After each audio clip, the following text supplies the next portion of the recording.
2 counselors. And when she said that, I was like, girl.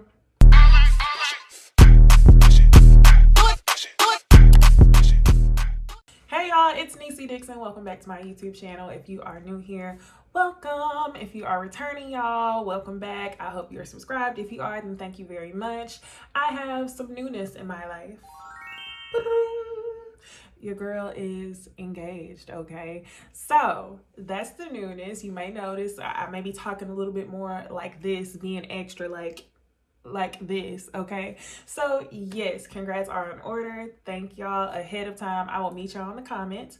But without further ado, let's go ahead and get into Married at First Sight, season 12, episode 13, I believe. And at this point in the season, y'all, I feel like I'm saying everything the same from review to review, but for the sake of consistency and this being my favorite show, let's go ahead and get on with the get on by starting out with Brianna and Vincent. All right, so this episode was very much centered around dogs and dog parenting, and I'm a dog mom myself. I got a cute little English bulldog. Follow him on Instagram at Herc the Bulldog. But I'm a cute little dog mom myself, but I've never seen it be discussed so heavily, okay? This episode was just a little bit boring, besides Eric and Virginia showing their ass. So like I said, let's start off with Brianna and Vincent. And thank you to Brianna and Vincent for bringing the good vibes. It's like they bring all the good vibes this season. I wanted them to be a Woody and a Monty, but the truth is they aren't a Woody and a Monty. They're Brianna and Vincent. They are who they are. I find myself in a lot of these scenes holding my breath, expecting him to get upset when he's not. But this episode, we got cheer for Brianna, cheer for Vincent. They went bike riding. They exchanged bets. One of them did push-ups, the other one decided to wash dishes. Vincent allowed her to win, and he wasn't so hard on himself this episode. Now, as a dog dad, we find out that Vincent takes himself very seriously. He said like 2 episodes back that he wants to be good for Brianna and Cookie, so I think that's super cute. I'm still kind of shook from Vincent showing his ass before, so I'm always very nervous scene to scene with Brianna and Vincent. Nonetheless, they're the best couple on this show, but look at the couples on this show, y'all. All right, so let's go ahead and get into Paige. Paige had to sit down with her brother and sister-in-law, and here is her family finally, y'all. This whole time I've been like, where is Paige's family? Where is her friends who had so much knowledge and so much intuition, especially her friend with the locks when it came down to the wedding? And they didn't pop up until the relationship was over. So I don't know if that's by Paige's choice, if she didn't want to allow them in until she felt like things were settled. But her brother and her sister-in-law come by her apartment, and she hasn't caught them up. And y'all tell me, did Paige sugarcoat this a little bit? I feel like she sugarcoated it a lot of it. She explains to her brother and sister-in-law that basically Chris wants to work on reconciling with the mother of his child, but you didn't really explain that the child is a baking fetus. No disrespect to the fetus, okay? But you didn't explain that the child is not here. You made it sound like he may have possibly had a pre-existing child. Was that just me, or did I take that out of context? Y'all comment below and let me know. So I feel like she kind of sugarcoated it. Her brother gave her the best encouraging words. And basically she ends this feeling like, yeah, you just got to choose yourself. Let me get into Paige voice. You just got to choose yourself, and I feel like that's the best thing for me. That's the biggest lesson throughout this whole thing, is choosing yourself. And I'm gonna call bullshit, okay? Paige didn't choose herself. Paige chose her last existing option. If Chris would have been down for the get down, if he still wanted to keep on with this fuckery, she would have been here for it. So Paige is walking away the best way that she can, and the only way she can, to be honest. So let's go ahead and get into Chris and Chris's mom. His mom comes by his apartment, and I'm expecting his apartment to be much more luxurious than what it was. I'm not about to get into his decor. It wasn't horrible, but you know, as much as Chris talks about designer this, designer that, designer this, he had a typical man apartment. So his mom comes by, and his mom is not at all shocked that Paige isn't answering his calls, because she's very much like, you're having a child by someone else. So of course Paige is going to be upset. But you know, he hasn't caught the family up either. So I'm wondering how much time has passed. He lets his mom know that he is definitely moving forward with the divorce, and that Basically, the only reason why he's doing this is because he's having a child and he wants to work things out with the mother of his child. And you guys, that's all bullshit. I'm sure that's his reasoning now, but if Paige would have walked down the aisle looking like his type, or looking like a girly girl, or the type of girl who he thought fit his style or his brand, he probably would have stayed with Paige, honestly, because the characteristics in Paige fit Chris to a T. Chris and Paige were perfectly matched on paper. Chris is so full of himself that he needs someone who will blindly follow him until the wheels fall off, even if she has to put the car back together herself. Paige would do it. And that's the type of woman that, everyone wanted for him. So he just couldn't get over the fact that Paige wasn't his type besides her booty. So Chris is full of shit. And I'm glad that we really didn't have to see them too much this episode. We did see a little bit more of Paige whenever she met with the girls. So we get a meeting with Paige, Virginia, and Brianna, and they all give updates on where they are. Of course, Brianna is coming with the good vibes. Brianna is in love with Vincent, and they gonna ride it out. They are choosing each other at the end of the 8 weeks, no doubt. Paige basically says that she is done and that this chapter is closed, and it's so good to hear Paige say that, but it's a little bit too late. And we've also saw you get clowned. Like, this was a historical clowning session this whole season. I've never seen anybody get clowned the way she did, so it's kind of hard for me to believe that she's walking away with her head held up whenever he literally took you to hell and under for you to finally walk away when he gave you no other option. But whatever, nonetheless, good to see you're done, because I don't want to see you and Chris on TV again, okay? This reunion, y'all, will be a mess. Ugh, I can't deal. So Paige says that. Then Virginia starts talking about her anxiety, which we'll get into Virginia and Eric next. But Virginia's talking about her anxiety over this whole situation. It's something that she had to deal with for the past year, let alone deal with it in a relationship. So in my last review, or the review before that one, I told y'all my suggestion was for each couple to do some sort of counseling before they get married. Now, our girl Brianna did it, even though the show did not provide that option for them. She did counseling before she got married. And Paige has 2 counselors. And when she said that, I was like, girl, you shouldn't have said that. Thank God you didn't say who your counselors were, because you definitely would have been leaving 1-star reviews on their business. At this point in time, you need about 4 or 5 counselors. But I'm hoping that with everybody on the internet going in on your ass page, that you have a good amount of counselors to get through this. And you definitely find some self-worth by the time we get to the reunion. So you need about 2 more counselors, sis. Virginia, okay? Virginia says she's anxious within the past year. I feel like she's not calling it what it is. She's anxious because Eric is controlling, and Eric wants her to fit this mold of the perfect marriage, which he thinks he knows as a divorcee. So let's go ahead and get into Eric and Virginia. Okay, they start talking about dogs. Eric starts talking about Rocky, how Rocky needs discipline, and Rocky this, Rocky that. And Virginia literally just starts freaking out. She does not want anybody talking about her as a dog parent. She runs outside and she's talking to the producers. And this is where she reveals that they got into a fight at the bar the night before. And this is where I'm like, okay, I knew Eric and Virginia were full of shit, because y'all keep doing this whole Cloud 9 thing. Y'all are so perfect. Y'all are so great. This, that, and the third.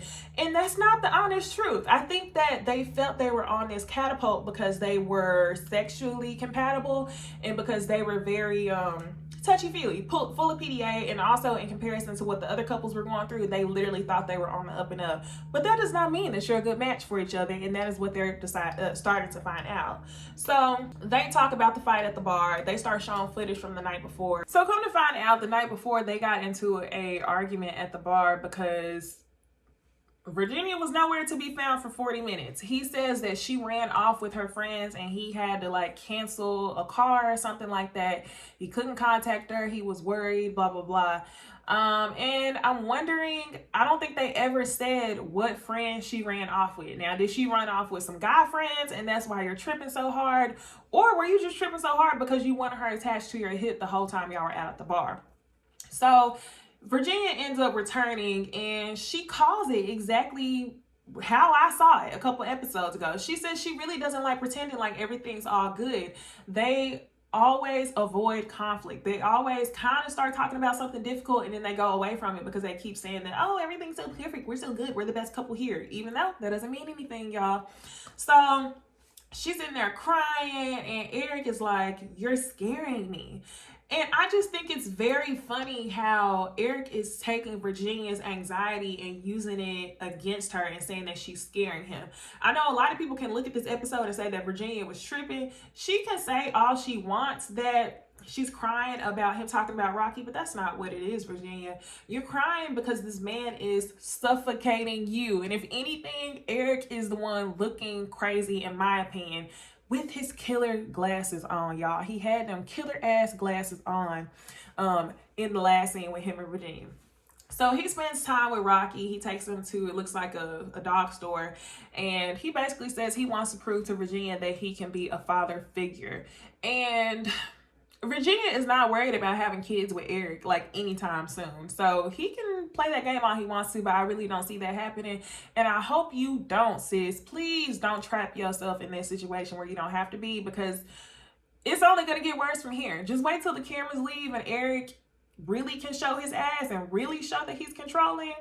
Yeah, I really hope that on decision day you are thinking independently. I feel like Virginia is so much influenced by Eric and what his thoughts are and how he wants things to go. It's even like if a conversation doesn't go the way that Eric pre-planned it in his head, he won't stop. He'll continue talking and talking and talking until Virginia either breaks down or Virginia is on the same accord as him. So I hope that Virginia is thinking independently. That was really the biggest shit this episode. I feel like Virginia even said herself that Eric wants her to depend on him and that he wants to be the man in control, and she sees it. So either, Virginia, you're gonna have to conform or run, and I hope you do the second thing. I hope you run. So Ryan and Clara, y'all. Ryan and Clara have a yoga session and it's tantrum yoga. It's supposed to bring them together sexually and more intimately. And y'all, I have never seen a session of yoga like that just look so bland. It was cardboard bland, water bland. It tasted like nothing. Like nothing was going on for them. And you know, both of them said that it didn't do anything for them. And then later on, you get Ryan and Claire, and they're sitting in the bed having pillow talk, and Ryan is talking about taking Miska, her dog, to training. He thinks that it'll be a good idea for them to bond. And he also says during this conversation in his confessional that he feels like Claire is focused on one thing. Now, Ryan, if this episode didn't show that you are full of shit, you are full of shit, okay? If it's not you saying, sure, every scene being bland as fuck, it's you sitting here fronting to the camera like your mind is so pure and your body is so pure. But Claire just explained to everybody that y'all are doing everything but penetration. She is getting you off every night. And I knew she was doing that with nothing in return, because if she was getting something in return, she wouldn't be so deprived. She is starving. She is going through it. And it's because she's putting in all the work with nothing in return. So Ryan, I think you are full of shit. You are low-key pissing me off almost as much as Chris. I won't say equal, but you're right below him. I literally said in the earlier reviews that Ryan was overlooked this season because I thought he was a good dude. But I don't understand why he's receiving all this and withholding the one thing she wants most. You're not even giving. So that makes you an asshole. And I also want to know, Clara, what trauma do you have to work out? Because I don't see why at this point, 4 weeks in, you've been giving every night and receiving nothing in return. So I think Clara is used to working hard in her relationships. She's used to working harder than the other person because, as she said, she's dated assholes pretty much her whole life. So I hope that it gets to a point to where you stop, you withhold, And you see how Ryan reacts, because I'm pretty sure he's not going to be cool with it. So this kind of makes me think, y'all know what the streets been saying. They've been saying that Ryan might not like the women's like that. He might not be into females. And I really disagreed at first, but now I'm kind of like, that might be true. And I know some of y'all are going to say, well, if the roles were reversed, if this was a girl, nobody would be saying that. But I don't see how you can do everything, up to third base or fourth base, whatever, without doing the home run. There's no point. Not unless he's one of those church-going virgins. Come on, y'all. Everybody knows one. Typically, they're females. Typically, they're girls who are raised in the church. They claim they're virgins, but y'all know they be like the biggest freaks out there, and they literally do everything except for penetration. So it could be that that's the case, but I don't get it, Ryan. You're married at this point. So I don't know what you're holding on to, and I don't know how much more you need to trust her, because y'all are already active. Y'all are already very active. So what other level of trust needs to be unleashed or unlocked? So y'all, for the last couple, we'll get into Haley and Jacob. Y'all, my notes, I roll, reset again, okay? This episode, all we get is a reset, okay? Haley is sitting on the couch with her shoes. That's the first thing I noticed. And they're having a conversation. And, at this point, you guys, they're communicating. So things are much better. They're communicating. And, they start talking about them and the dogs. They have 4 dogs in one apartment, which I think is wild. Their dogs don't necessarily get along. In this episode, for the sake of resetting, like always, they decide to go to K1 Speed. They have a good time on the date, but they still know that there are some differences between them. And I feel like Jacob is in between a rock and a hard place. I feel like Haley is so standoffish that she knows what she doesn't like, but she doesn't necessarily explain how Jacob should approach her or how Jacob should make advances. So Jacob is kind of like, okay, well, if I try to flirt with you, then you're disgusted and you're about to cry. But then if I don't, I'm not communicating enough. So I think the fault is definitely majority on Haley's end. I still feel that way. But I don't really see them making it at all. I think Haley keeps resetting every day that she goes to sleep and wakes up. And then at the end of the day, she comes to terms with the fact that she's really just not attracted to him. And she keeps saying that she gets along with everybody. But honestly, you guys, I think Haley would be that way with anyone. I don't see Haley getting along with just anybody, because this man cracking a joke with you literally has you on the verge of tears. So I don't know. And then you really haven't had that many long-term relationships for a long time. Before you got married, you said you were used to meeting guys at bars. So of course you got along with guys at bars because, they just wanted to go home with you at the end of the night. So I think this is something new for Haley. I think she's anxious, and I think it's just going to be a long road for her and Jacob, or a very short one. We got 4 more weeks left until the decision day, you guys. I saw a clip of Paige and Chris on decision day. I might do a live to talk about that, but I didn't want to ruin it because it's a spoiler. But y'all know they're with the shits. So tonight, y'all, there's another ladies first panel. Tonight, we are going to be on Bondi Blues channel. This is going to be me, myself, Bondi, Jay Lee, and Jamie, that's me, where we're going to talk about our favorite shows, y'all. We talk about Sisters, the finale. We talk about Married at First Sight at the end, amongst other things, celebrity gossip, and we play games. So y'all be sure to hit up Bondi channel tonight. It'll be at 8 p.m. Central Time, 9 p.m. Eastern. You guys, if you are not subscribed, I hope y'all choose to subscribe this video. Like, comment, subscribe, and I will see y'all in the next video. Bye, y'all. 48 hurt.